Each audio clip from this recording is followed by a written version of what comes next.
Hey, happy Tuesday.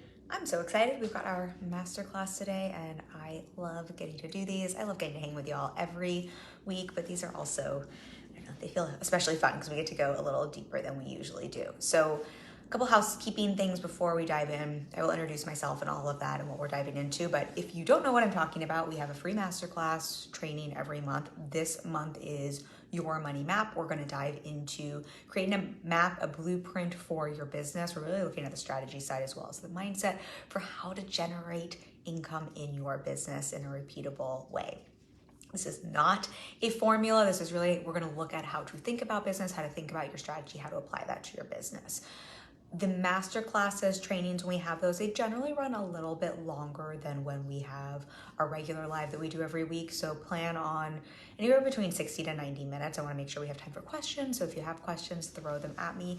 If you're watching on the replay, I know a few of you messaged me, you're going to watch on the replay. And I know in general, we tend to have a lot of people on the replay. Feel free to put a question below. I come back and check those, but you can also tag me if you want to make sure I see that. But definitely, as you're watching in this, leave those for me. There, with this masterclass, we usually have a playbook that we send out. This one in particular has a flow chart that we've made that kind of walks through this. And so some of the things I'm going to be talking about today will reference that. If you didn't sign up and you want access to that, it's completely free. You can still sign up. It's kimargetsinger.com/money-map. And if you sign up there, tomorrow we'll send out a replay. You'll get a copy of that if you want access to that blueprint or the flow chart we have along with, there's some journaling questions to help you apply this. So if I'm referencing that and you're like, what is she talking about? That's what I mean, and you can still get access to that. Then the other bit of housekeeping, we are giving away one coaching session. So hi, whoever just joined. And again, when you're watching the replay, all you have to do is say hi, leave an emoji, leave a question, leave some sort of comment. We will come back tomorrow. My team's going to come in and check at some point in the day, and we will select someone randomly to win that free coaching session.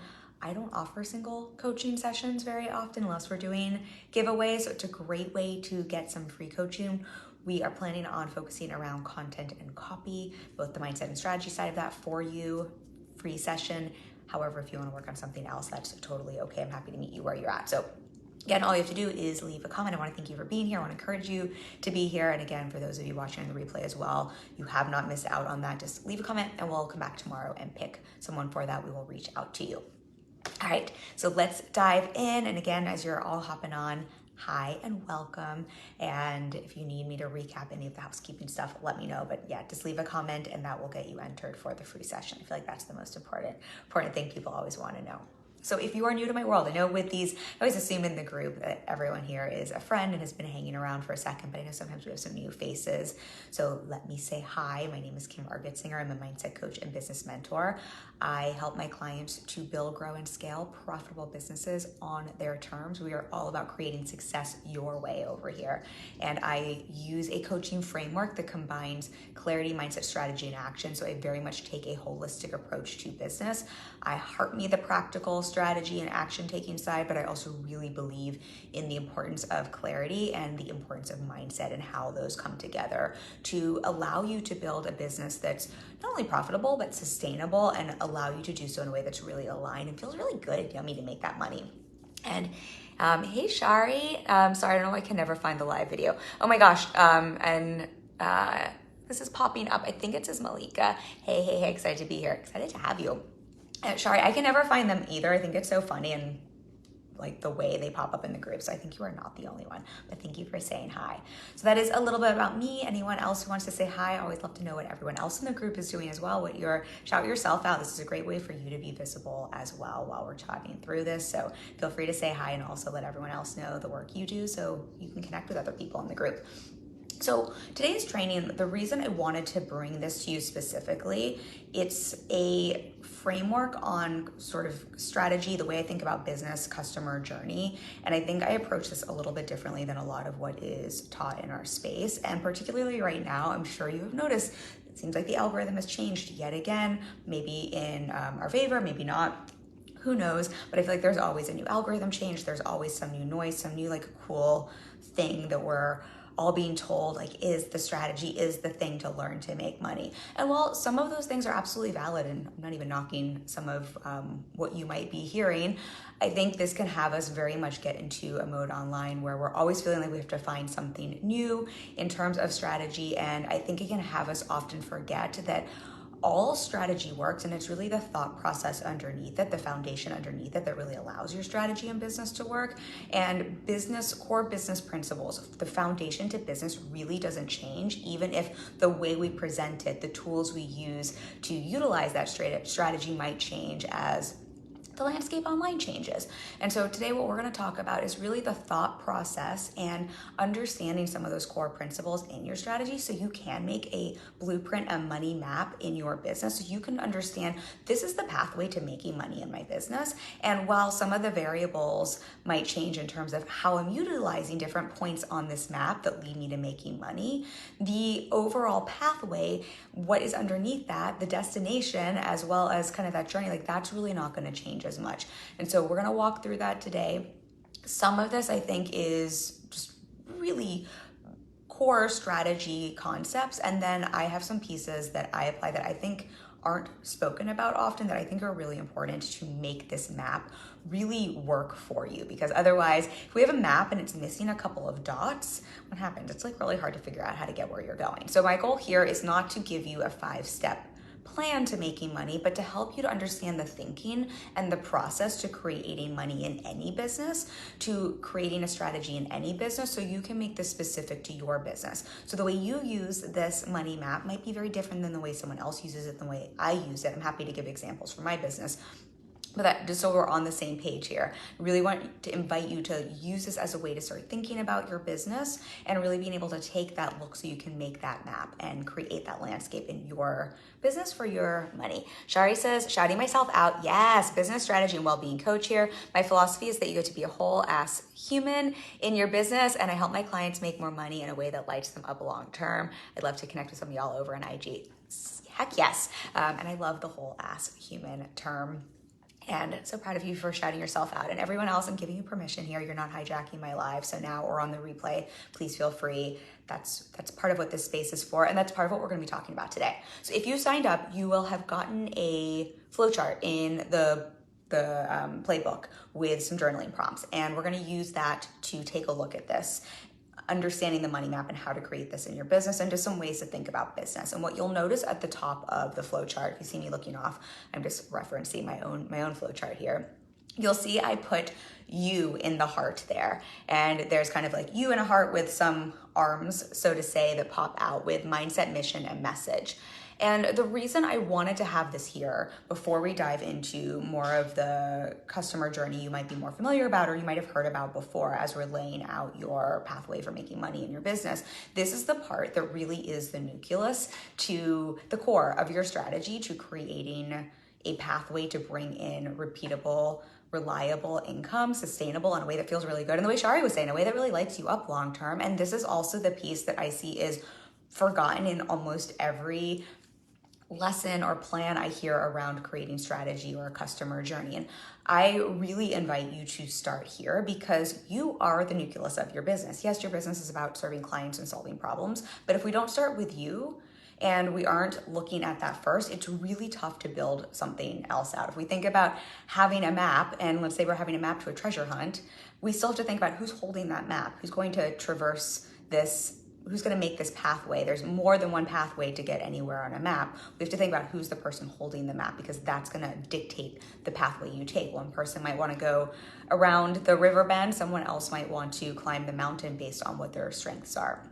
So with what some of these are, I'm going to kind of brush over them a little bit because I want to make sure we get to the rest of the customer journey part. But the you in your heart, the you in the heart piece, starting with you, what we put on the playbook into some places to play with there. You're going to see first you have the mindset component. Mindset can encompass so many different things, so obviously we're not going to dive into that all here today. But I think when we're looking at your money map and when we're looking at your business, what I like to think about is starting to look at your mindset through the lens of being a business owner and what I like to call your CEO identity. And the reason I invite you to play with this in the playbook and to think about your mindset through this lens is your identity is really what encompasses all of your mindset. And it is the way in which you create the boundaries or parameters of your life and of your business. And what I find for most people as they create a business, there is an identity shift you are making from whatever work you were doing previously to becoming a business owner. And there tends to be not only a different mindset in terms of your beliefs and your fears and what you believe is possible and the way maybe you think about making money or serving clients, and what we think of often, I think, when we think of mindset, which is more of that, like, I believe in myself and I have a positive mindset or a negative mindset.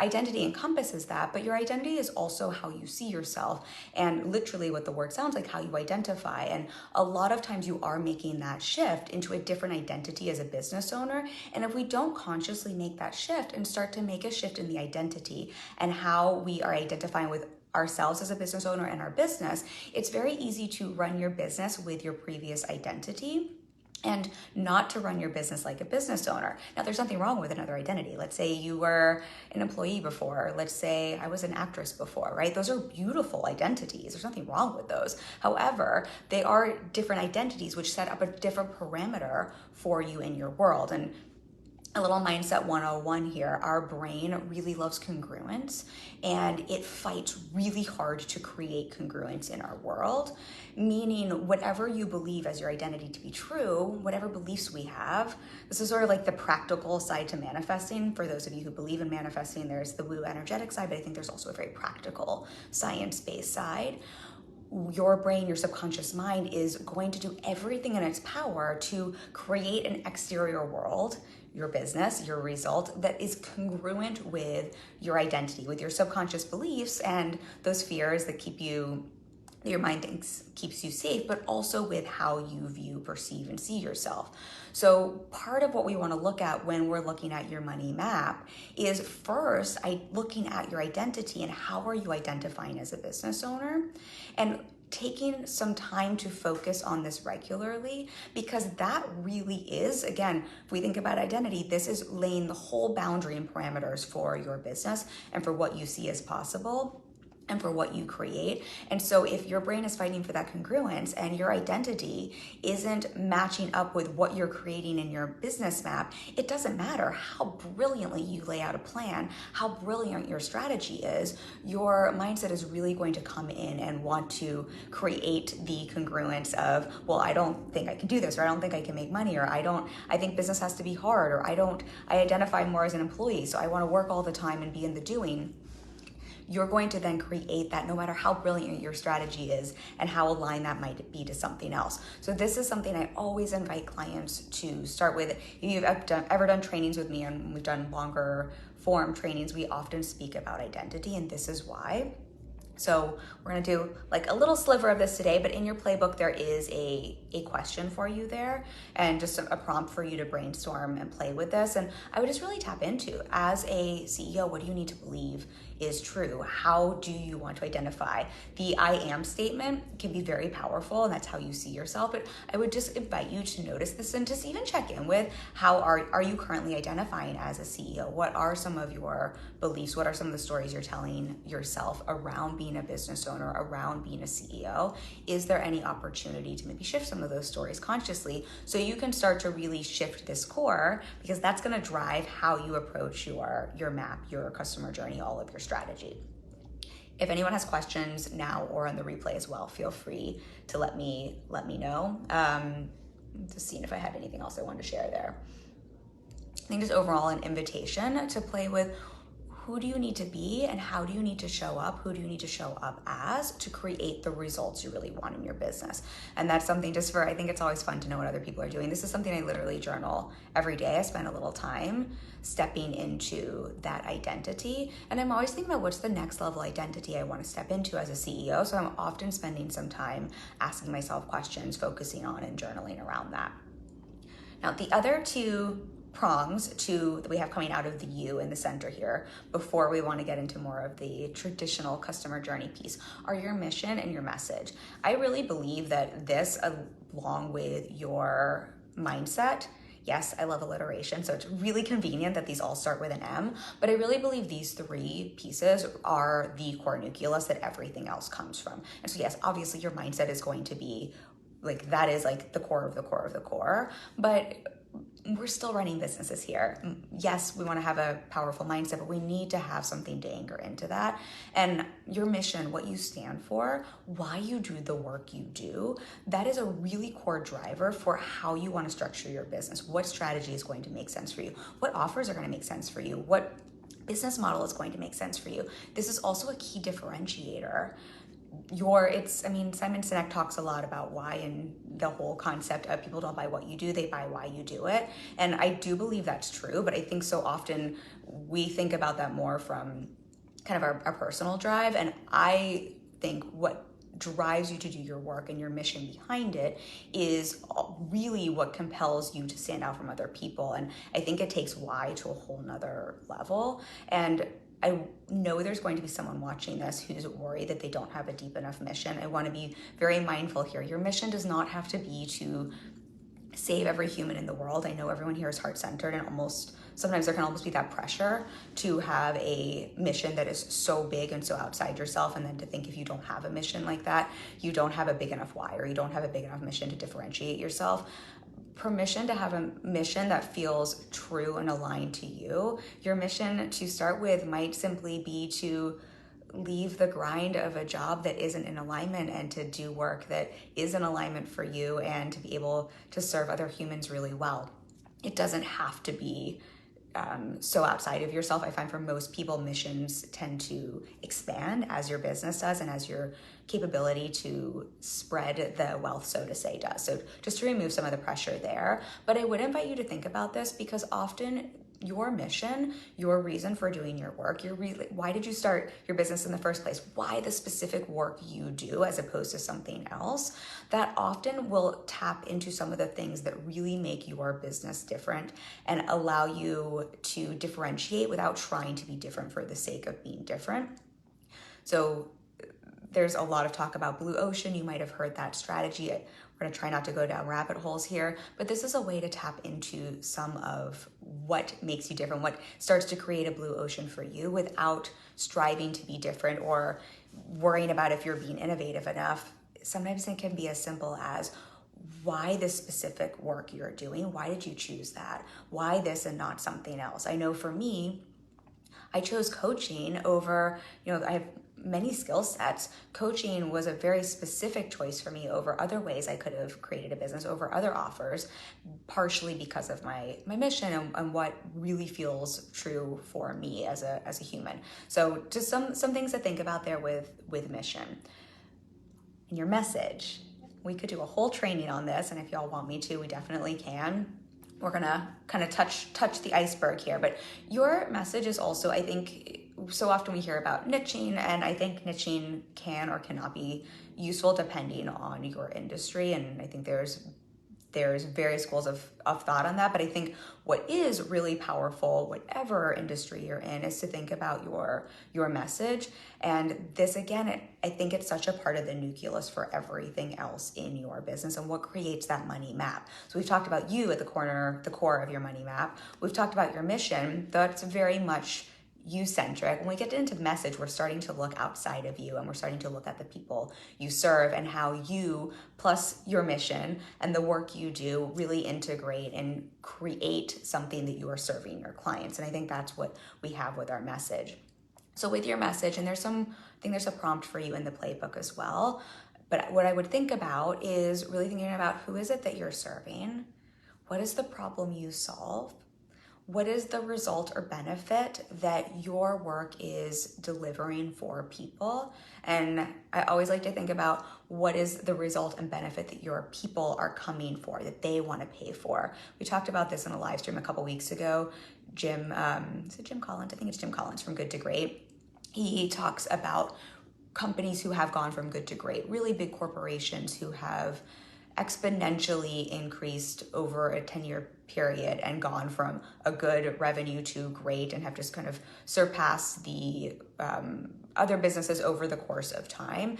And they identified some core components, and it's a lot of what we're talking about here, which is fascinating because I read that book after I created this. I've had this flow for a while, but they talked about looking at what could you be the best in the world at, and what do you love to deliver, which is a little bit of that mission, right? Like, what are you actually excited and like juiced up about delivering? And then what will people pay you for? And where that intersects is really the focus for what we want to look at in business, what we're creating an offer around. And I think that's a lot of what we're talking about here. I think Jim Collins talks more just about what could you be the best in the world at. And I want to invite you with your message. We want to think about, who are you serving? What could you be the best in the world at? What's the problem you solve? What are the results you deliver? And then what will people pay you for? That other piece there, when it comes to your message, is really crucial to think about, because what happens so often is I find we almost get stuck on the other side. This is what I can be the best in the world at. This is what I'm really excited about. And we forget the what will people pay us for part. So when you're thinking about your message, I would really invite you to think about, yes, all three, but not to forget that this is also a business. Remember that CEO identity we talked about, which is also thinking through the lens of, we are in service for other humans, to benefit other humans. We're solving problems for other humans, which means if they're going to pay us money for something, it's for their benefit, not ours. Even if it's work that is mission driven, even if it's something that lights us up, at the end of the day, if people are paying us money, it's for their benefit. And so I would invite you, when you're playing with your message, to really think about, what is someone going to pay me for? What result does someone want to pay me for? Because I find that to be very powerful when you combine that with the other pieces we were talking about. Shari says, will you share the playbook with the replay? I didn't see it in the email, but I like the journal prompts as inspo. Absolutely. We'll send a replay out tomorrow, and I will definitely make sure that the playbook is in there. If it wasn't already, it should be, but I'll make sure it's in there. And then if for anyone who did not sign up and wants the playbook and wants to see that flow chart or the journaling prompts, it's kimmargetsinger.com/money-map. You can still sign up, and then we'll send out the replay with that. Absolutely. So thank you for asking. Okay, I know messaging can almost feel sometimes like a really big topic and it's something we can kind of end up like looping around a lot. So we're gonna bookmark this here, but if anyone has questions about that, or if anyone wants me to do a live or something else on messaging and how we can think about that more, we absolutely can. But I wanna dive into the rest here, because we kind of talked about our core nucleus, and I wanna talk about the rest of your map. So now you've got who's holding the map, and now we wanna create that journey on that map to creating money in your business. And this is going to be your overall strategy, and something you can apply whether you're on Facebook or whether you're offline. The way we're thinking about creating this journey and map will apply everywhere. And that's what I want to invite everyone to start thinking about. It's not, how can I get so locked in the specific tool, but really, how can I think about the thought process under it? Because this is literally what I'm supporting clients with all the time. We're looking at these pieces because it helps you to make decisions, and it helps you to understand what makes sense at any point in time with people you're building relationships with, and it helps to answer a lot of questions. Lika says, would love more messaging. Okay, good to know. Well, we can do that. That is an easy thing. So that's helpful to know. So thank you for the feedback. So as we're going through the bottom half of this flow, and if you have this spreadsheet, you see we've got mindset, message, we got our alliteration and mission at the top here. And then we've got a flow that goes through, and I'm going to break all of this down, and we're going to look at this through the lens of relationship building. So you've probably heard me talk about this before, but I really look at business, and I look at strategy, and I look at marketing and sales through a psychology-based approach and through a relationship-based approach, and really how we build relationships psychologically as humans. And if we can think that way in business, it kind of answers every question in business, and it makes business very, very simple, and it kind of takes out all the confusion and fluff. And so if you look at that flow chart, what you'll see is, we're going to explain this through the relationship building process, but you'll see the flow goes, you can take it right down, like we were making a pathway or journey for your money map, but you also see there's arrows kind of connecting to different points. And the reason for this, and I'll explain this as we go through, but what I want us to start thinking about is relationship building isn't linear, and it's not the same with every single human we interact with. And I think sometimes when it's business and it's strategy, we expect that a customer journey or our pathway to go like A to B to C to D, like it needs to follow this like perfectly linear path. And while that absolutely happens, we also want to allow for the other ways we build relationships. And so I'll explain this as we're going through, but just as you're looking at that, so you can understand why there's kind of arrows pointing in different directions, I want you to see how you can skip 3 steps and how that flow can still really serve you. And some people will go through that whole journey, and some people are going to jump around based on where their readiness with your business, with your brand, and also that level of connection relationship you build depending on kind of where they're meeting you with that. So hopefully that makes sense, but I wanted to explain that before we dive in. And I will probably use lots of dating analogies in this. Laura, hi, happy to be here live with you. Hey, yay, fun people on. Nice to have you here too. And let me know if y'all have questions. So we will probably talk a lot about dating, because I find talking about dating works really well as we're talking through this. And I need 1 sip of water. Okay, so if we look the top of you and we look at the top of the flow chart, meaning you, we look the direct arrow after your mission, your message, and your mindset goes into visibility. And I think this is one of those things that almost feels like, well, duh, of course, we're gonna like start with us and then we need to get visible. But I'm gonna explain this a little bit more and what I specifically mean by visibility, because I find this is also one of those things a lot of people think that they're doing, and they think they're getting visible and don't realize that they're not actually getting visible in a way that really supports their business and their money map and their customer journey. Hey, Heather just joined, sorry to be late. Oh my gosh, no sorry at all. That is why we have replays and the beauty of the interwebs, internets. Thank you for being here, and questions for anyone, throw them at me. So with visibility, we're going to use the dating analogy here.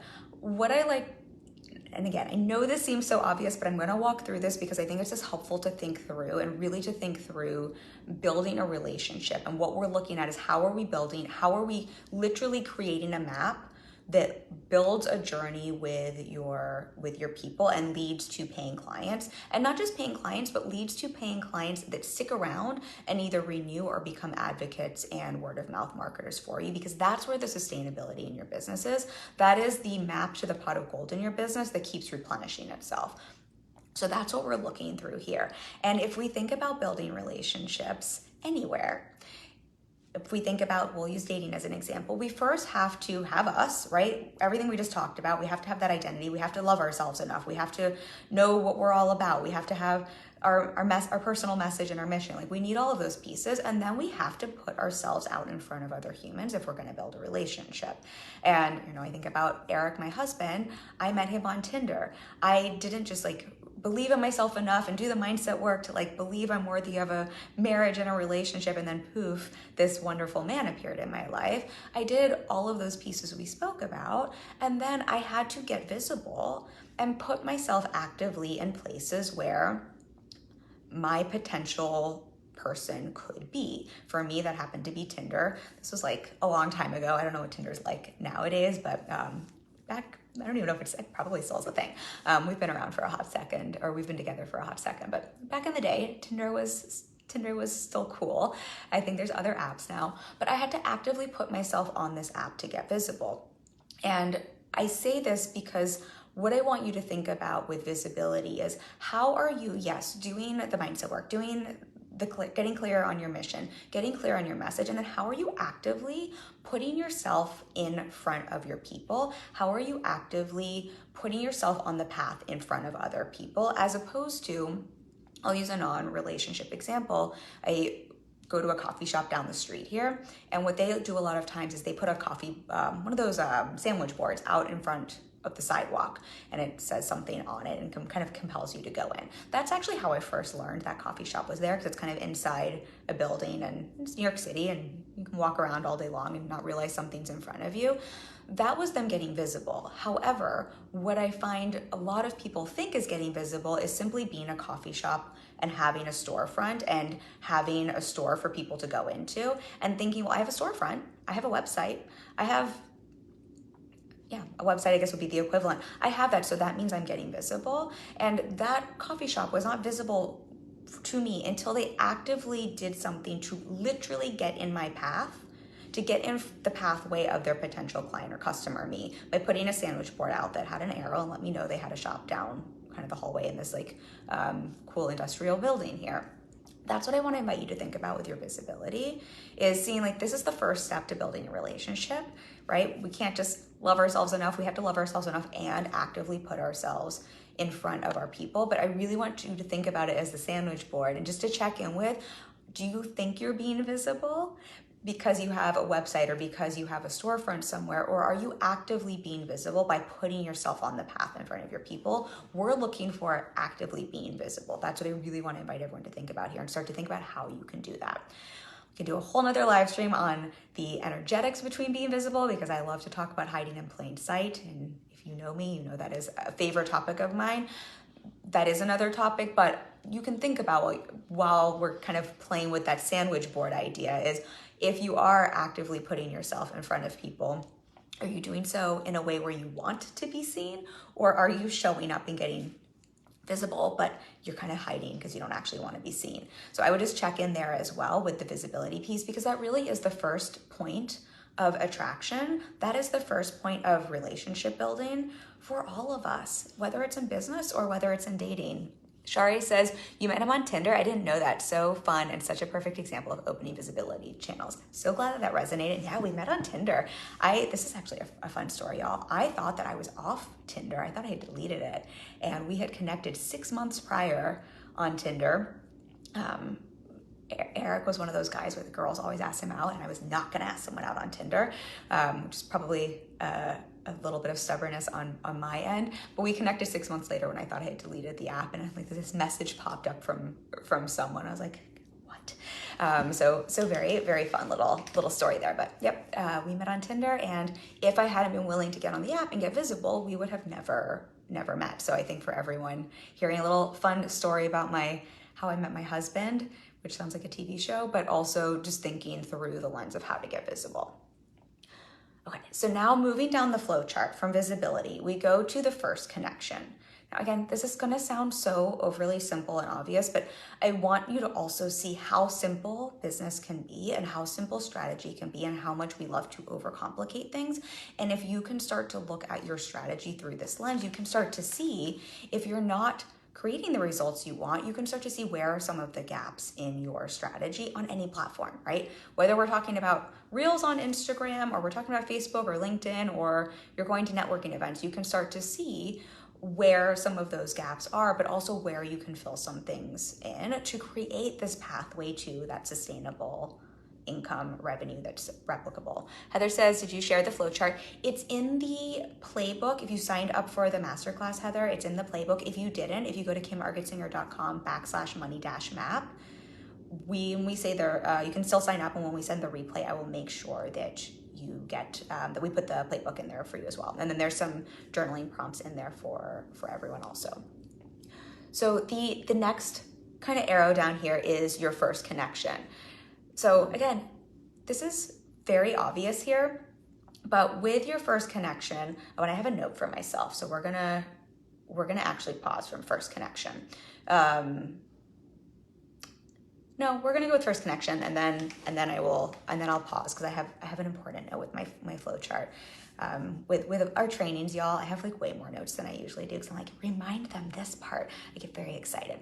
But first connection, what I want you to think about again is if you're getting visible, if you're on Tinder, right? I didn't just show up on Tinder and then I had a husband, right? I was on Tinder. I literally just shared the story here. We had connected however many months ago. What that meant is our first connection was actually swiping right, but we probably had to message back and forth a little bit, right? We had to have that first connection point. So it wasn't just enough to get visible. We both had to actively do something to create that connection before a lot of other steps, right? And I'm saying this because in business, I think what happens so often, I know because I hear it from clients all the time, they're getting visible, and then there's almost this frustration of like, but I'm getting visible, why don't I have $1 million in the bank? And what I want you to see is getting visible is your pathway to $1 million in the bank, but there are a couple connection points we generally have before we go from swiping right on Tinder to getting married. Just like there's usually a couple connection points online, we go from someone being visible to meeting a stranger on the internet and feeling good enough to hand them a bunch of money for a service. And so I want you to start to think about, okay, if I'm now actively getting visible, right? I'm not hiding in plain sight. I'm taking up space. I'm actively getting visible and taking my sandwich board, so to say, and putting it on the path in front of my people. How am I also initiating a first connection? How am I creating an opportunity for that? That might look like a piece of content, right? That might look like a live stream. That might look like a post. That might look like actually leaving a comment for someone else. But I want you to think through, what does that look like? And start to think about, am I creating opportunities for that first point of connection? Because again, I'm sure this analogy is like a million years old on in the online space, but I do find it's just so easy because we know how great our work is. We know how much we can help people. We get so excited. I think it's just so easy to naturally jump from visibility to wanting to make a really big offer, not because you don't want to make the connection points or you don't care about your people or anything like that. I think genuinely for this group, it's more because you just know your work and you can just see the potential for someone. It's sort of like when you meet someone on Tinder, it's so easy to start fantasizing. We're like, oh my gosh, this could be my person. Like, I was pretty sure I was actually gonna marry Eric before ever meeting him, and I never thought that before about anyone. It's so easy to think that though, and then like to almost want to jump to a proposal. But even if I thought that, if I had swiped right and said, hey Eric, I think you're gonna be the person I marry, I mean, he's pretty open-minded, but I might have creeped him out a little bit, right? It might have been a little bit too much too soon without some other connection points. Heather said, signed up, thanks. Okay, thank you. Thanks for letting me know that, because that also means that I got the URL correct. Thanks for signing up. So let me know if that's resonating. I want you to think about, with that connection point, just how can you intentionally put your sandwich board out in front of your people and then really allow for that first hello, that first point of connection.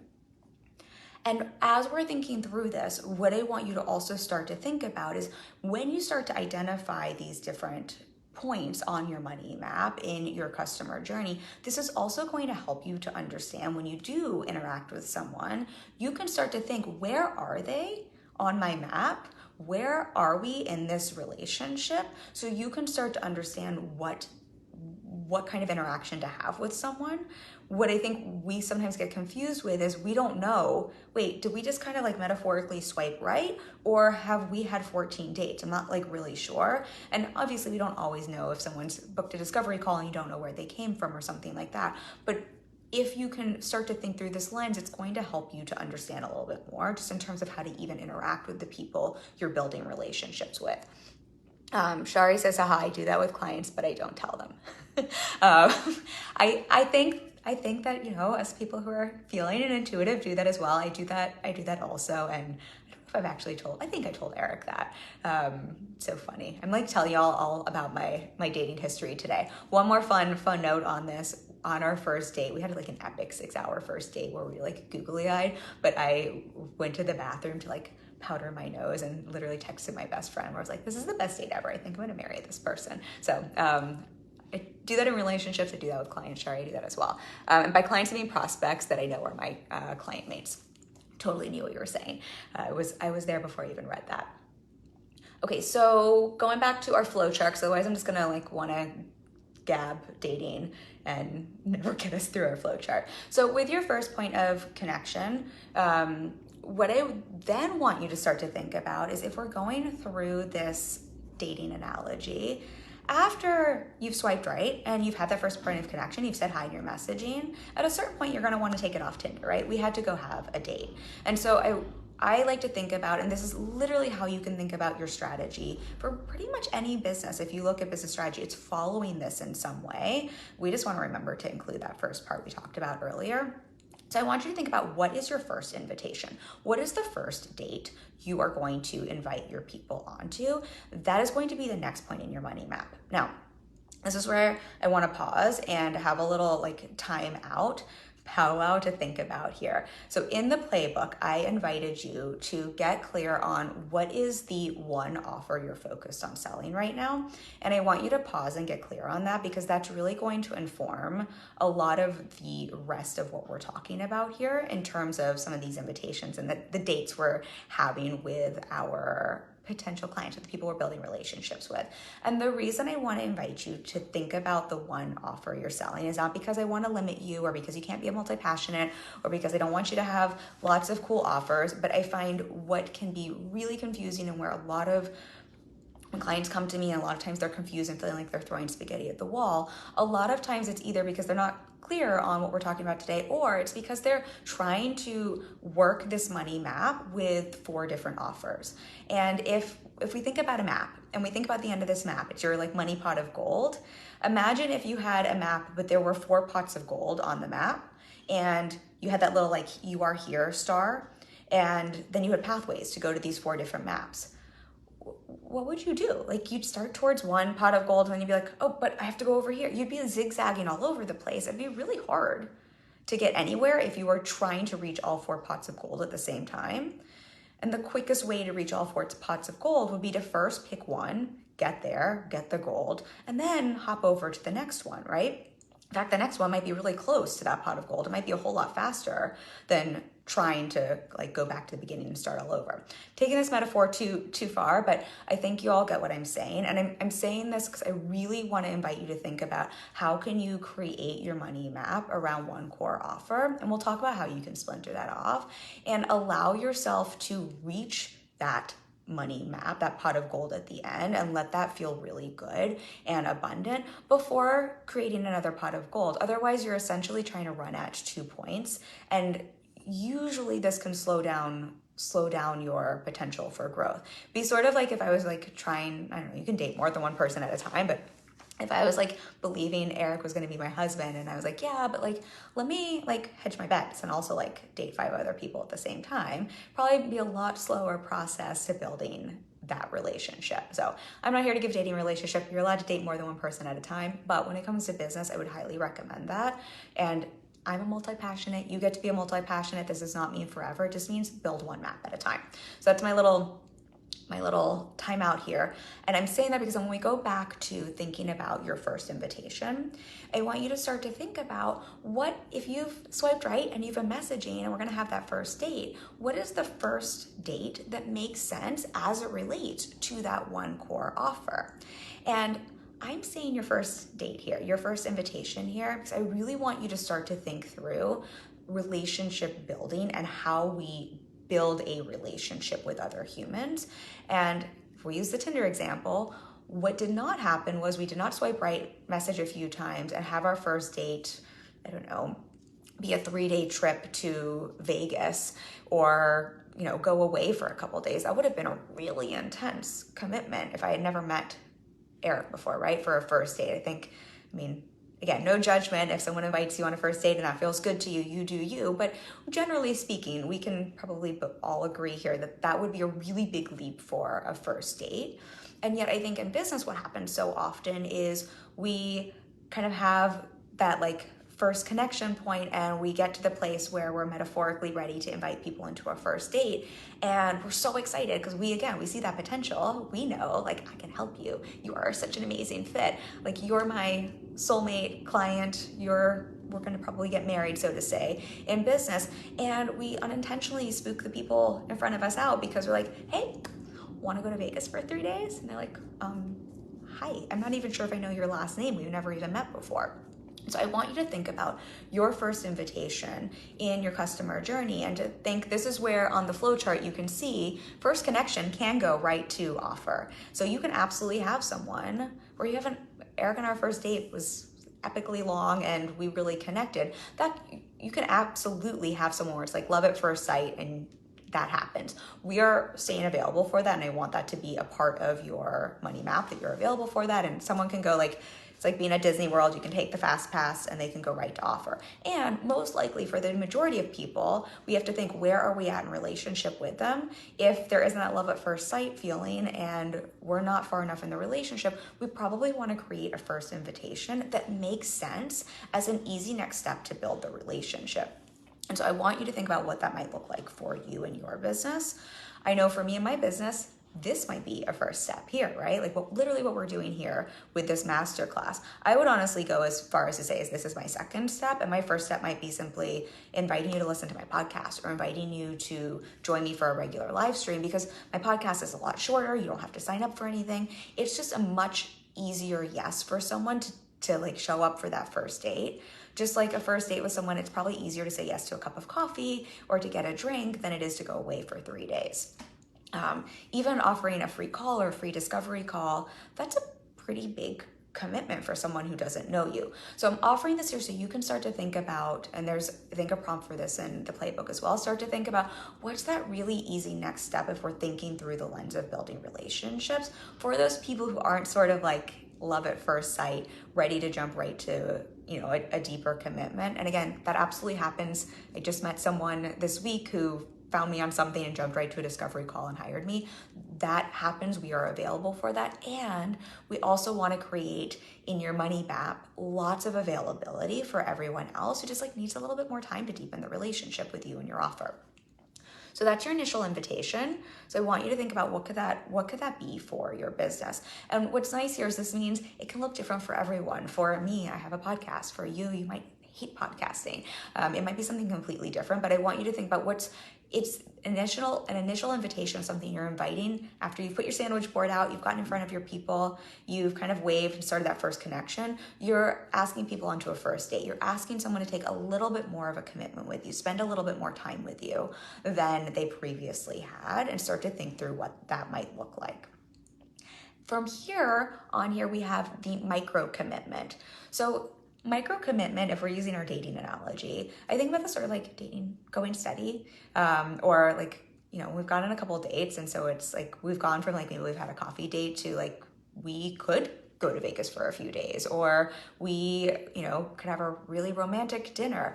But a micro commitment is an invitation in your money map, in your customer journey, where we're looking at how can we raise the stakes for this relationship we're building and invite people in, but we're really inviting them to have a little bit more skin in the game. They're gonna have a little bit more of a commitment in this relationship the same way you are. So this is when we're looking at things like this. If you signed up for this, that's a little bit more of a commitment, right? You had to give me your email address. You're gonna get some awesome things like this playbook in your inbox, but that is a deeper commitment than simply listening to my podcast and, you know, not having to put your name or your email address anywhere. If I offer a free session, right, that's a deeper commitment. It's still free, but I'm asking you to that's a pretty big commitment, right? You have to like find some time on your calendar. You've got to sign up and schedule. You've got to show up and be vulnerable. Like that's a bigger commitment than simply listening to, you know, or like watching a reel on Instagram. So that's what I mean by a micro commitment. We're looking at where can we take this relationship to the next level and do so very intentionally. And again, what I want you to think about here is people can jump through your money map. Someone can go from that initial connection or from that initial invitation right to your offer. But we also, again, want to allow for someone who needs to build the relationship with you, your work, to build that know, like, and trust, and think through, if so, how are we kind of stacking the level of commitment as we go? And seeing, okay, so if they've maybe had that initial commitment, what is that next level of commitment we can invite them into? And I think sometimes commitment can almost have like sounds scary. I think commitment's a beautiful thing. I'm a commitment-minded person. I love commitment. I love long-term commitment. I love that with my husband. I love that with my clients. I love that with my team members. I think commitment can be a really beautiful thing that we're also showing up more committed when we're at that micro commitment level. We're simply saying, hey, I'm asking you to have a little bit more skin in the game, just like I'm going to have a little bit more skin in the game and meet you here. That is how we build and deepen a relationship with any human. Same in our businesses. Heather says, I like the idea of micro commitments. I do it, but had framed it that way. I think even hadn't framed it that way. I'm so glad that resonates. And I'm just glad that makes sense. The other thing with micro commitments, just to offer here, a micro commitment could be something that's paid. So you could also have a paid micro commitment depending on your business model.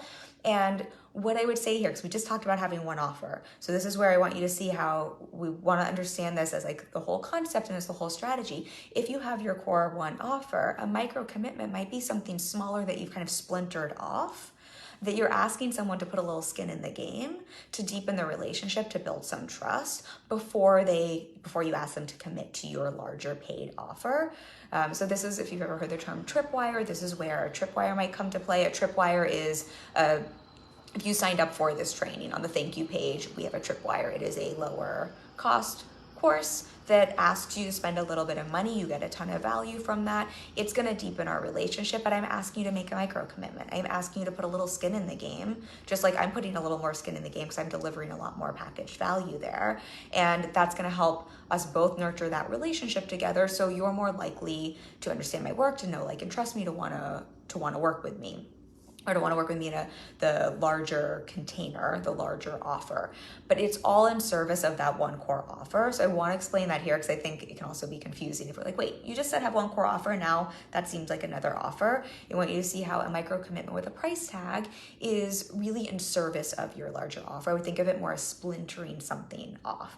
That might also be if I have clients who have paid consultations or paid initial sessions, right? That might be a paid micro commitment. So absolutely this can be paid. What we want to think through is what makes sense for your business and for your people and your audience and the way you build relationships with them, and in terms of how you want to deepen that relationship and what's going to also serve the offer you're selling. And some of this will also determine your availability and how available you want to allow yourself to be. So if we put a price tag on a micro commitment, often this is because you want to create a little more exclusivity. Maybe you want to have a boundary around your availability a little bit more. Hopefully that makes sense without going too far down a rabbit hole. Okay, let me just see if I had any notes on that. I think that's pretty self-explanatory for that, but if y'all have any questions, let me know. So from here, the next part we go into on the flow on our map is nurture. Again, I think this is very self-explanatory, but I think it's worth speaking to for a moment because I think sometimes we hear terms like this and don't understand where it fits into strategy and kind of how to think about it in our strategy, which is why I want to make sure we're seeing this money map, this customer journey, this flow in a way that really logically makes sense, so you can also see how simple your business can be and how you can apply this anywhere. So I put nurture here after micro commitment. You can absolutely go from your micro commitment right into your offer. I think nurture is kind of what we're doing everywhere here, but nurturing is really continuing to build up your connection points and nurturing the relationship in front of you. And again, I say this because what I think happens sometimes when we're so excited because we know we can help someone and they've just got whether it's a tripwire, they've hopped on a free call, or they've joined a masterclass, we get so excited sometimes that I think we forget we're ready. We know, we trust our work, we know we can help someone, but sometimes the person on the other side isn't ready yet because, I don't know, I've been in my business for 6 years. I do this every single day. I'm working with clients to see behind the scenes of the businesses. I know what to expect. I know what I'm doing. But if someone has just found me and they've had the initial connection and we've had that first invitation, they've listened to a podcast episode, and they hopped on a free call or they joined me here, that's just a few touch points. They haven't had 6 years to know everything I know about my work. We have to have, I believe everyone here gets to have the perspective they want, but I think it only serves us in business to both be available for someone at that after a micro commitment, to be ready to invest, to be ready to hear about your offer, and also to be available for the fact that where they might be at in terms of the relationship they've built with you and their readiness and their understanding of your work and their offer, they might not be at the same place you're at. And that makes complete sense because they haven't had the chance. They're not privy to everything you are all day long, or the clients who have worked with you for years. And so I like to really intentionally include nurture at this stage, not because I want you to feel like you have to wait 6 months to pitch. Well, if you're new to my world, you don't know this. If you're not new to my world, I'm all about sell your face off, please go and sell. But I think we want to be mindful when we're selling of where we're at in relationship with people and where the people we're selling to are at in relationship with us and our offer and our brand. And just to be mindful of that so we can also allow for more nurture points. If you're a client of mine, I talk a lot about clients now and clients later. And this is what I mean by clients now and clients later. You might have a micro commitment of a free call, and that might be someone who is ready to invest and buy from you right now. It is a client now. And you might have someone who hops on a free call with you, has an amazing experience. They deepen that relationship with you, and they need to be nurtured a little bit more. They're going to be a client later. That does not make that relationship worse. That does not make that free call worse. That does not make your strategy worse or bad. That simply means that's a human who is just at a different point, a different place in terms of how they have built, where they're at in relationship essentially with you, your offer, and also with where they're at in their own personal journey. And so I want you at this point just to start to think about, how can I allow for clients now and clients later, and allow for, yes, if someone is ready, let me make an offer. Marie says late and live. Oh, so nice to have you here. No worries about being late. There's no late in this group. We're happy to have you, and you can catch the beginning later. I want to invite you to start to think about this so you can both, for example, after this masterclass, I'm going to invite those of you who are at a place in the journey who want to take it further than already. I'm going to invite you into a discovery call. And I'm absolutely available to continue to nurture all of these relationships for people who might be ready 6 months down the road or 3 months down the road and see that both are beautiful and equally beneficial. And I want to just invite you to think about that when you're thinking about your money map and your client journey. And that's why I very intentionally want to put that there, because I just know, I hear it from clients all the time, it's very easy after the micro commitment, if that doesn't turn right into money, if that's not and now X marks the spot on our money map and we're there, to feel like, oh, well, I messed up. Let me go start this map, this journey all over, as opposed to saying, you might really just need a couple more steps on this journey with this human in front of you. And just to see how normal that is. I always like to think about my own buying experience and my own journey, and just seeing how varied it is depending on what I'm investing in and buying. And sometimes I'm that person, I see something and I'm I'm going to buy this, I'm going to invest in this. It takes me one initial point of contact. And then other times I am that person who really needs to go through the client customer journey and really needs to be nurtured. And I'm both. And so I think just remembering putting yourself into your potential client's shoes can be really helpful, and just remembering what your journey and process can be like with different offers. All right. I think that makes sense, but I'm assuming so just because there's no questions. But if you have questions, let me know. My one note I have here with the nurture piece here is just a reminder to allow this to be simple. I think sometimes this is where strategy gets complicated. We're okay, nurture, so that means I need to do 500 things and all the things. And I really want to invite you to think, going back to our dating analogy, the nurture point is, Eric, I swiped right? Then we had the initial point of contact, we had a communication, then we had our first date, then we had our second set of dates, and then we nurtured our relationship for a while. It was as simple as we communicated on the phone and text regularly and had regular dates before we moved in together, so to say, before let's say, or before we actually had a lot of nurture before we got engaged. And so, but just seeing that was a very simple process. The process was really doing more of the same of what we were already doing, which is having those conversations and going on dates. It wasn't suddenly when we got to the nurture phase, Eric or I were okay, well, now we're nurturing this relationship. How can we make this super complicated and start doing something different? We really just, again, did more of what we were already doing. We just did it in a more intimate, connected way, in a more exclusive way. So I want to invite you to think about your nurturing that way, especially since we're thinking about relationships and really how, as humans, human psychology, just how we connect and form relationships. Allow this to be simple and just to look at whatever else is working for you in terms of how you're starting those relationships with people and building them. A lot of the same is probably going to be true for you with the nurturing. You don't have to now go crazy and do something different. Okay. Hopefully that makes sense. But if you have questions, throw them at me. Okay, so the next piece here we are now finally at the offer stage in your money map. This is sort of like the X marks the spot on your map. And a couple things I want you to notice here. One, notice how this is like way down on your map, and how there are also, again, those arrows that jump right from the start, how people can be like love at first sight and jump to your offer, but also how many other connection points, nurture points that we have in deepening that relationship that are going to be for a lot of other humans. And I want you to see that because if we're using the map analogy and kind of the journey we're taking there, yes, there are going to be people who have like a plane and can fly right to the X, and there are going to be people who need to take all of those spots. And I just want you to see that because if we use the dating analogy, I think what happens sometimes in business, again, what we keep saying is it's just so easy to get excited and to think, well, someone's in front of me. Will you pay me $10,000 because I know I can help you?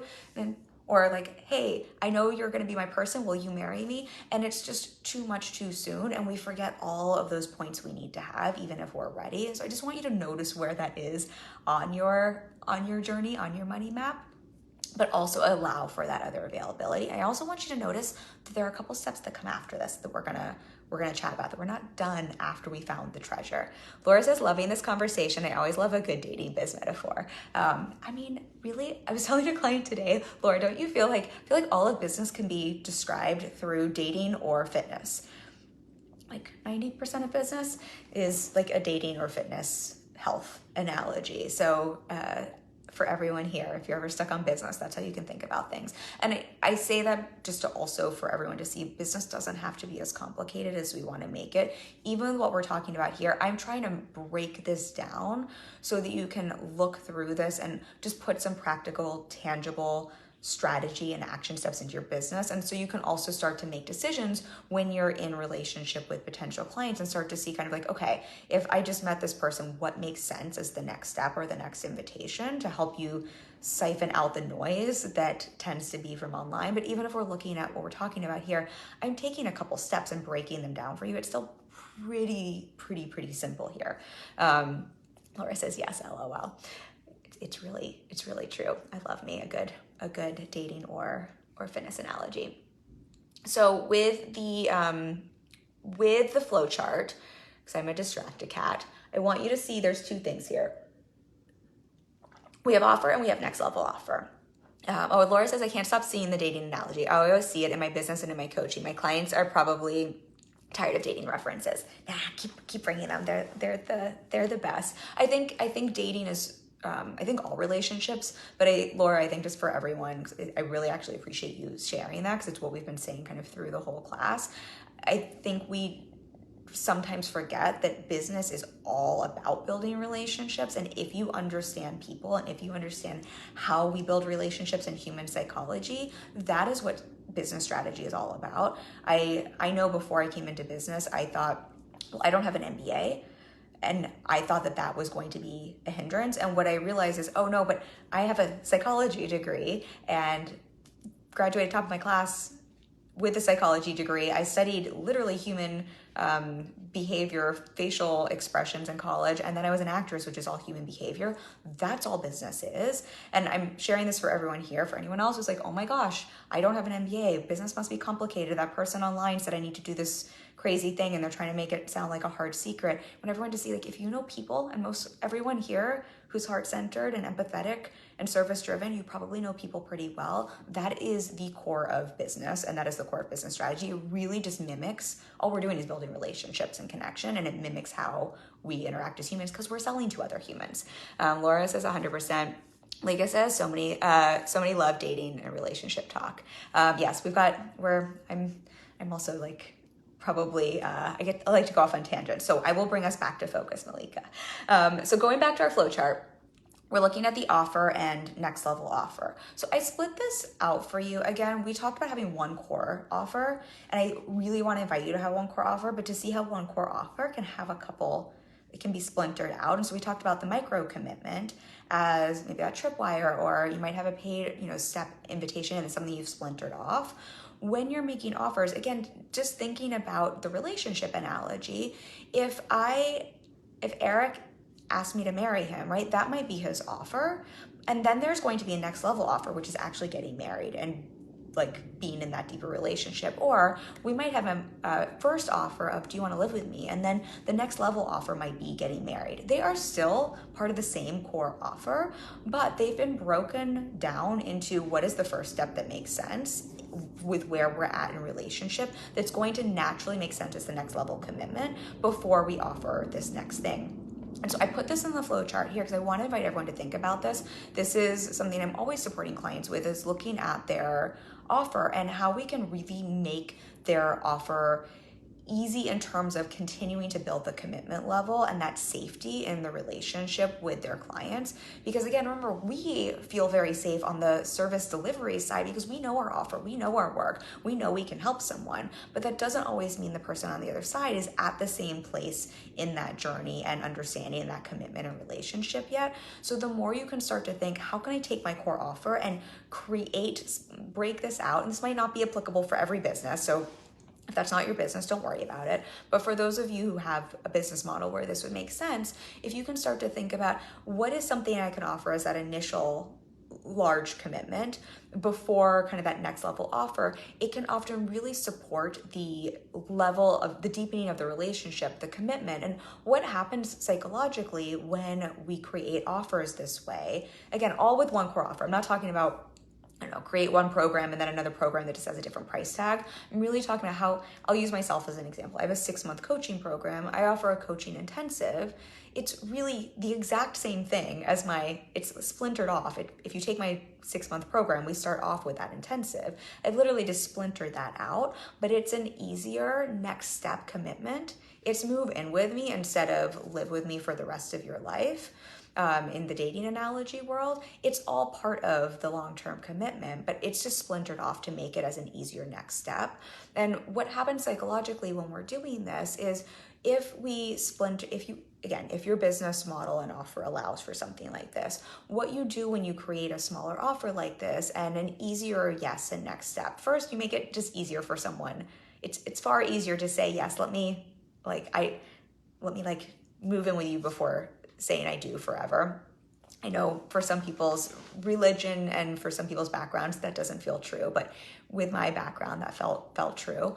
So I think it just creates a lot of safety, and a lot of sales is about creating safety and really nurturing, helping someone to feel safe enough to invest in the container in your work. Remember, they don't know your work as well as you do.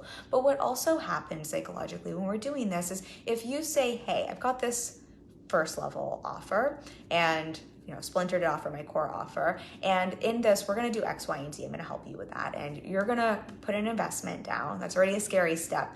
You're helping someone move through that fear, make that investment, and then they get to experience working with you. And what happens when you then show up, deliver what you say you will, they get the result that they want. What you start to do is really to build that congruence we were talking about at the beginning of our live stream. For you, you're building that for them. You're also starting to build that know, like, and trust, and particularly that trust in that you are who you say you are, you deliver what you say you will. So all along this journey, you've been doing with your micro commitment, with your different levels of commitment, you've been saying, hey, put a little more skin in the game and I'm going to deliver something. And every time you do that, you build a little more trust. When you do that with your initial offer, and you have someone pay more money and then you deliver on that and you make it in a way where it's easy for them to say yes, what you've just done is created a massive amount of trust in their brain that, oh, when I pay this money to this person and they tell me they're going to give me X, Y, and Z. They give me X, Y, and Z. This is super safe. When you do that with increasing levels of commitment, right, you just create more and more trust and more safety with your potential client. Now, again, there are going to be people who feel safe enough. They trust you already. They don't need to go through all of these steps. The majority of people who hire me jump right into 6 months. And it's so valuable for me to have something that I can pluck out that's still a big commitment. I'm still saying, hey, do you want to go steady? Or do you want to move in with me if we're using the dating analogy equivalent? But it's not as big of a commitment and as much skin in the game. And for someone who maybe doesn't know, like, or trust me as much as saying, hey, do you want to get married? And which is more maybe what the 6-month offer is. So I want to invite you to think about your offers that way, and just to see, again, your business might not allow for this, but if your business does, start to look at, does my offer allow for me to pull off something that it's still a very substantial commitment. I'm still like, this is a real offer. This could stand alone, but it's really in service of my bigger offer to build more of that trust, to build that next level of commitment. And then the next level offer here is the 6-month coaching container in my business. I'm using myself as an example because that's the easiest. That would be your bigger offer. Now, again, for some of you, you're going to jump right to that.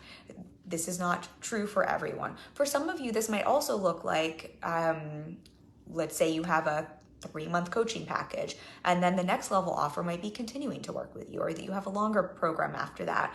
But what we're really, just so you can like zoom out, it's not like the particulars here. What I want you just to think about is, how am I creating opportunities for varying levels of commitment so that I can really support someone through this relationship building journey with me? Because that is your money map. Your map to making money is all, how am I supporting someone with continuing to deepen this connection and relationship, and just to feel safer and safer, and to know, like, and trust me, but really that trust piece, because that's what facilitates sales in your business. Shari says, I always think the less formal training, the less there is to unlearn. Obviously not with everything, but with marketing and biz, I find it's so applicable. It's so true. When, I'm getting red, y'all. We have the heat on. I just noticed how red I am. When I was still acting, I was in a really great acting class for a while, and he loved when people came in and hadn't gone to formal acting training for exactly what you're saying, Shari, because he would say, great, that means I don't have to have you unlearn every bad habit, every bad acting thing that is taught out there, and you can just learn what actually makes sense, because acting is very similar. It's actually pretty simple in terms of the strategy. It's so applicable here, where like there's just so much noise and there's so many extra complicated barnacles that can be added to the approach and strategy. So I agree with you. I think that is brilliant. Okay, so we've got our offer and our next level offer. So hopefully that makes sense. And again, if you look at your flow chart, you're just seeing people can jump to different stages. Just like, I'm sure if you think about 5 of the friends you have probably progressed through your relationship with them in different ways. It probably hasn't been the same with every one of your 5 closest friends, or with 5 of your family members, or 5 people you know, right? Your relationship has probably progressed differently. And based on how your relationship is progressing with any of those friends, that also probably informs what you invite that friend to do with next, or how you deepen that relationship. And that's the lens I want you to start thinking about your business and strategy through, is just seeing every human is going to be a little different. This doesn't have to be everyone goes through this one exact way, but we want to know, depending on where someone's at in your journey, on your pathway, on your map, that we have some different ways to deepen that relationship, and that we're meeting the people on the journey to that money map, on that pathway. We're meeting them where they're at, as opposed to where you're at on the journey. And so I just want to keep having you think about it that way, so that you kind of have a couple options in your tool belt. So the last thing here I have on your money map that I think is so important, and I also think is not talked about enough and forgotten about, is advocate. And what I want you to see with advocate is there's a whole lot of arrows, meaning it can come from all sorts of different places. It does not have to come just from someone who is a paying client. What I mean by advocate is these are the people who you have built a relationship with in your business, who are your word of mouth marketers, who are really the lifeblood of your business. And your advocates are where so much of the sustainability and ease in your business comes from. And I find, unfortunately, so many business owners, I think, aren't aware of this and really discount the power of advocates, and really discount the power of nurturing advocates, even advocates who will never spend a dime in their business. And I will say, in my business, I find it is just such a gift to have people who go through a customer journey, everything we're talking about here, who might never hire me, who might never spend a cent in my business, not even on a tripwire, right? And how valuable those relationships are on a human level. And that this is like the work that lights me up, and nothing makes me happier than getting to hang with y'all and share this work. Like truly, truly, truly, that's not lip service. And from a really practical, strategic level, those people who I've built a relationship with, who have gone through, different connection points here, who know, like, and trust me, and who might never hire me for various reasons, those are also the same people who might refer me to someone else, who might mention my name, in another group. I've legitimately booked clients that way. And I offer this to you because there's so many powerful ways. I think word of mouth marketing literally is the most powerful form of marketing. And it's also I think it's the most sustainable form of marketing. Word of mouth marketing is algorithm proof, y'all. Like relationship building and creating advocates, doesn't matter what happens to Instagram. If you start to build that in your business and start to think about that in your business, that is where all the ease and sustainability comes from. And so I put that at the end of your flow here because I want you to start thinking through that, because it doesn't have to be that you have to have an advocate program and you have to have a program for the people who don't buy from you to go refer you. You can. I think there are business models where that completely makes sense, and there are certain businesses, and I have a few clients who do something like that. But I just want you to start to think about this, because I think what happens so often, unfortunately, in our space is there's such a I need to book a client now mentality, and if you're not paying me money, you're not worth anything in my business mentality, and such almost like a churn and burn and like just humans are disposable mentality. And I don't even think it always comes from a malicious place. I think sometimes there's some teaching that, I personally don't agree with and don't align with. But I think sometimes it can also come from, especially when you're building a business, if this is what you're taught, like it's almost like, let me just focus on the next client. And I really want to invite everyone to think about, if you're here, I know you care about humans so much. You probably are similar to me and would do this work for free. And so not to lose sight of how beautiful and powerful that mentality is, coupled with the idea of taking a long-term approach in your business. Does not mean that it takes a long time to get results, but if you can focus on building long-term relationships, really that is what drives advocates and word of mouth marketing, and nothing will serve your business long-term more. Maybe I don't like superlatives, so maybe I shouldn't say nothing will, because there's things like mindset. But in terms of your marketing, it's just such a powerful driver in your marketing. It's also a really, I find, powerful mindset when you're building relationships, because I think it allows you to detach a little bit throughout what we're talking about here with the relationship building process. If we'll use dating as an example, if I'm going into the dating process thinking, unless you are my husband, and I know that, you're not worth anything. Like if I go in with that mindset, I don't know, I'm going to probably be kind of weird on dates. It's kind of not the best energy. Versus if I think every human I meet, like even if they're not my person, this is a worthy relationship, and who knows, like they might introduce me to someone else. They might know someone else. That might be where my next job opportunity comes from. I know when I was single, when I was dating, I met people who literally set me up with people. Turned out not to be my husband, but that's how I met other people. I met people I had dates with who introduced me to job opportunities. Like there was so many beautiful word of mouth marketing opportunities, because it was all more about not how can this be transactional just to get what I want on that would have been my relationship map. Here we're talking about your money map, but I think the same equivalent is true for you in business. And so I want to invite everyone to take that mindset, because it's going to help you detach and not just look at people, or you're almost feeling like you're client hunting. And I'm sure everyone knows what I'm talking about. It's almost like when you go into Facebook groups and you're like, where's my next client? Like, how can I connect with the one person who's going to be my next client? I really want to invite you to not client hunt, and instead look at how can I open and start and build relationships, long-term relationships, and know those who are a good fit for my offer, they're going to go through this, whether they're a client now or later. Those who go through this and have a great experience, they're going to then become an advocate, right? So a paying client can become a great advocate and write you a great testimonial or go refer you to someone else. And people who go through and build a relationship with me and my business who never hire me can also become an advocate. And these are all really valuable relationships for me to have as a business owner. Just think of how that changes even when you're getting visible and you're having that initial point of connection. if you're taking that mindset of all of these relationships serve my business, as opposed to only the relationships that turn into a client, and I almost like have to try to figure it out ahead of time. Heather says, I love sending people to your group. Oh, thank you for saying that. I didn't see that till just now. Thank you for saying that, and that is such a beautiful example of what you're talking about, and that warms my heart. And that is exactly what we're talking about here. And I am so grateful for that. And I offer that for everyone here. You're seeing this like as an example in real time.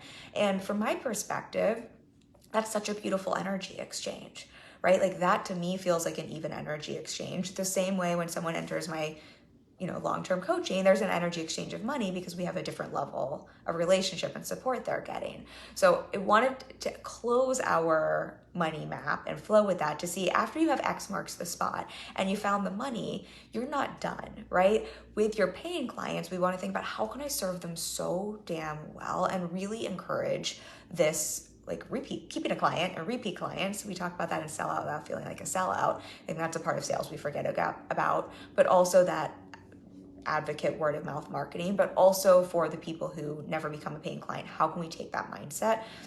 Because that really then it's sort of like after you X marks the spot, find that money, it's sort of like, oh, well, maybe there's like an additional bonus pot of gold somewhere else. And that's how business starts to feel really easy, really sustainable. If every time you want to find the pot of gold, you have to recreate the wheel or recreate the pathway and journey.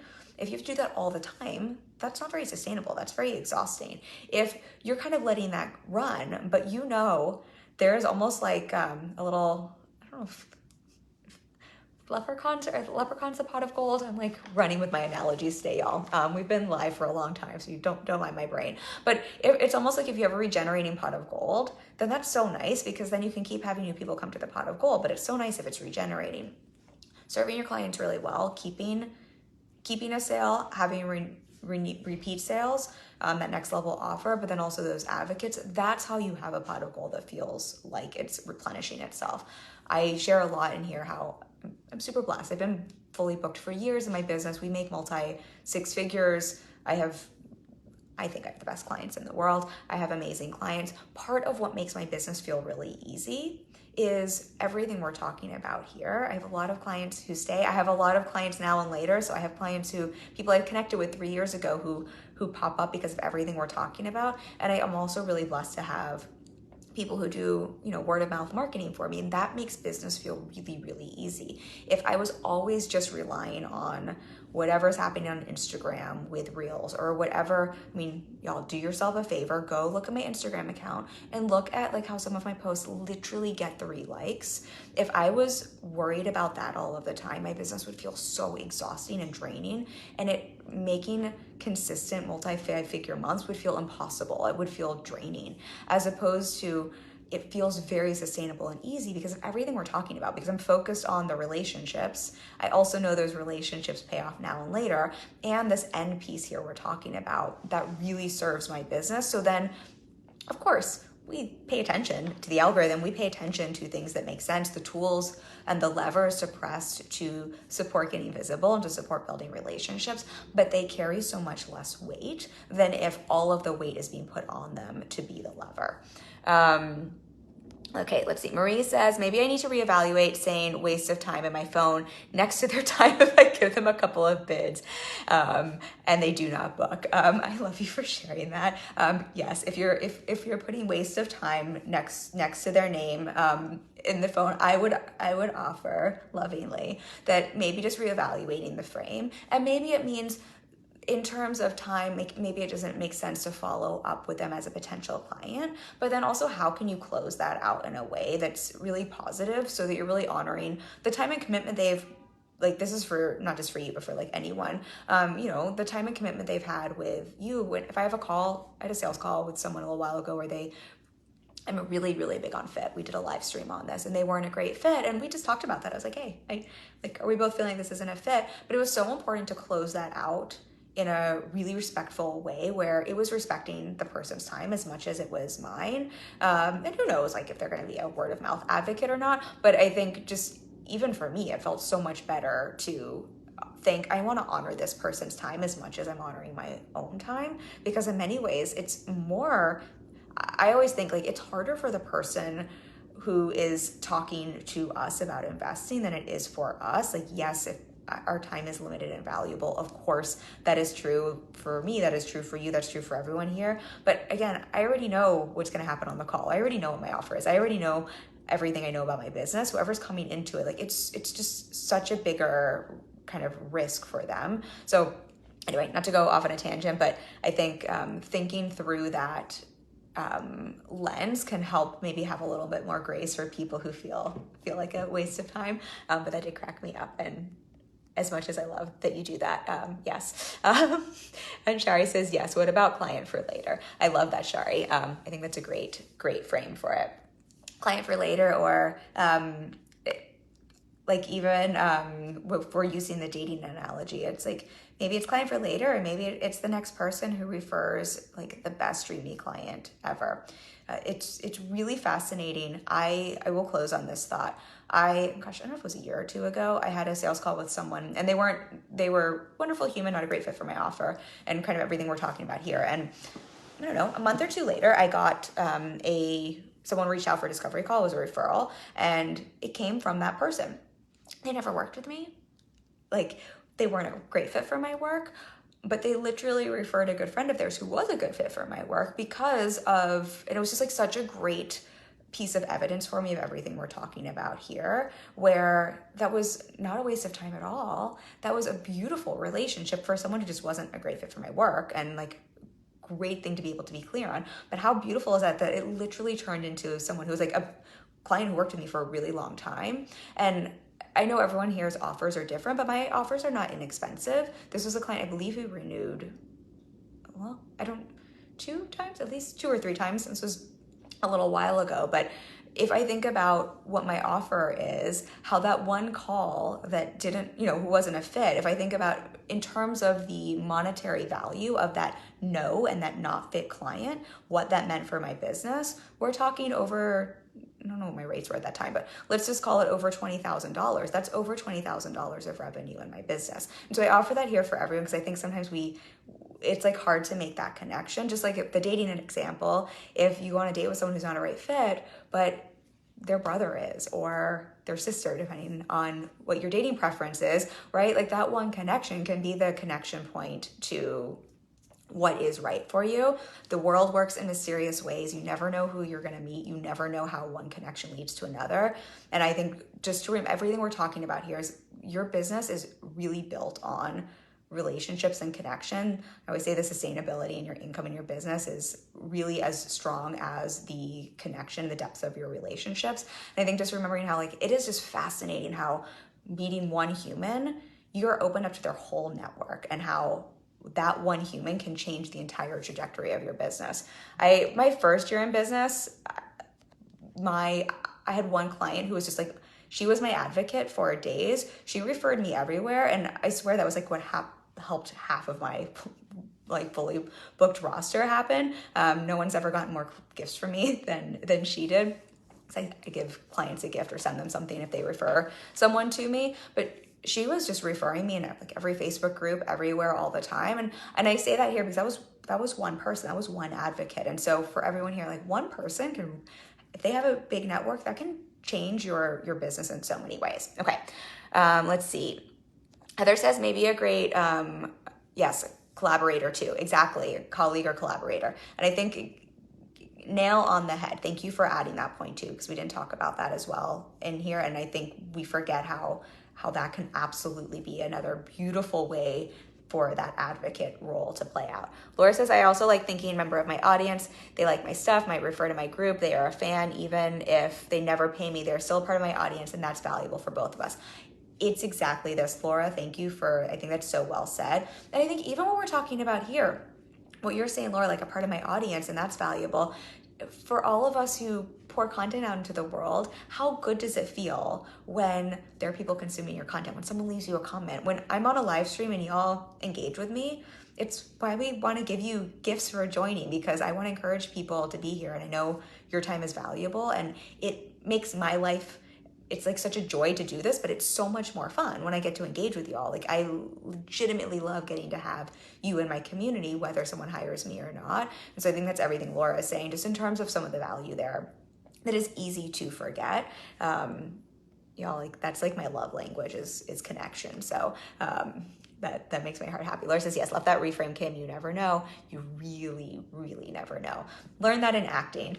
You never know. A movie I booked where we went to I spent 7 weeks in South Africa filming. That came from a relationship I built at the bar I was working at. I built a relationship with someone who sat at the bar every day for months and months and months. No idea. They were a producer. They had an audition open up. That's how I got in the room. Still to do the work and book the role. But that was from building a relationship with someone who, no idea that this person, and the reason this is applicable here is I was waiting tables, not serving bar. So I didn't make tips from the bar. So I was building a relationship with someone I didn't make money from, right? Like they didn't fill my tip jar, so to say, but look at how that relationship turned into 7 weeks filming in South Africa. It's just such a great example of relationships are just really powerful. Plus they just feel a whole lot better.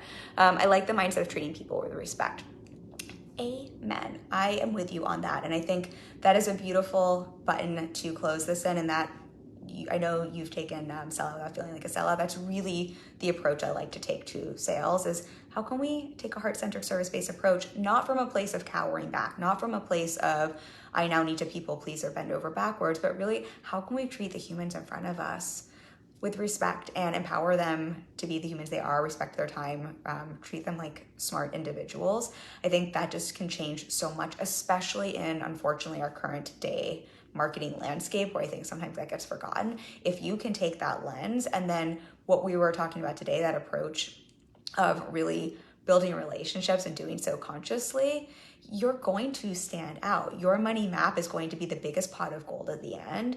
And I think a pot of gold that feels sustainable and that starts to feel more easeful and isn't reliant on kind of quick fix like marketing gimmicks is also, even if the path maybe takes you a little bit like an extra step with someone, I think that's so far more valuable, and it also feels a whole lot better, but it'll pay you dividends year after year as well.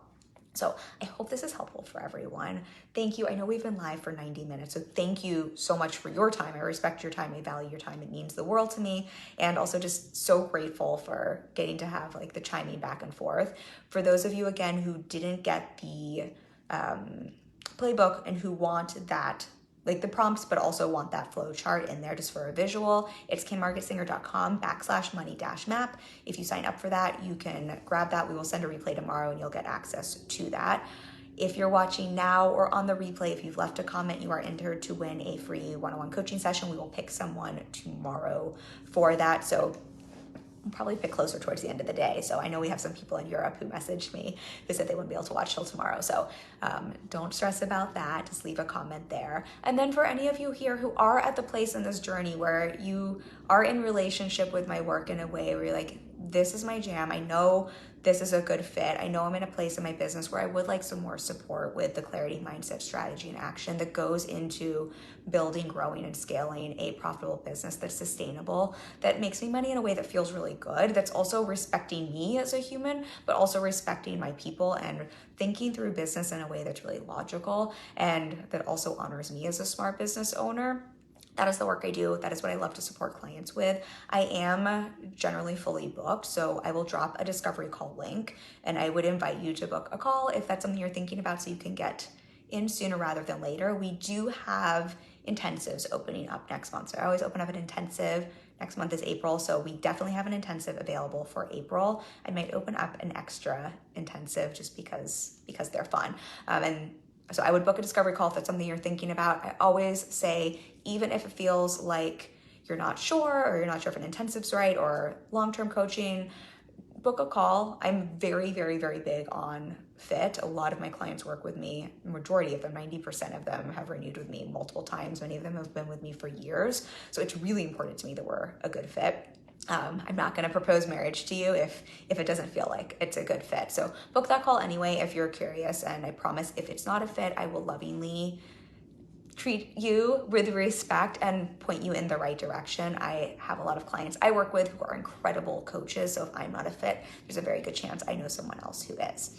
Heather says thanks. Thank you all again for being here. I love you all so much. I appreciate you. We'll hand out that free session tomorrow, and then next week I've got another live stream topic for you, so I will see you next week.